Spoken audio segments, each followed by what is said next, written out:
একটি ট্রাপিজিয়ামের সমান্তরাল বাহুদের দৈর্ঘ্য যথাক্রমে 56 সেন্টিমিটার, 86 সেন্টিমিটার, অপর দুই বাহুর সমষ্টি এবং দৈর্ঘ্য 13 সেন্টিমিটার এবং 19 সেন্টিমিটার। ট্রাপিজিয়ামটির ক্ষেত্রফল নির্ণয় করো।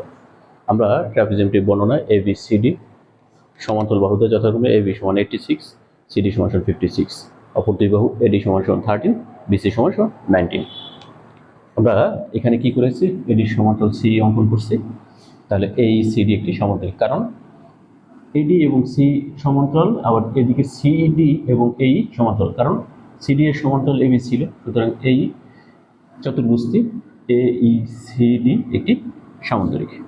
তাহলে সামান্তরিক অনুসারে তাহলে বিপরীত বাহুগুলো পরস্পর সমান হবে। তাহলে AD সমান সমান C, AD সমান সমান C 13 সেন্টিমিটার, তাহলে CD সমান সমান এই 56 সেন্টিমিটার, মানে এই হবে তাহলে 56 সেন্টিমিটার।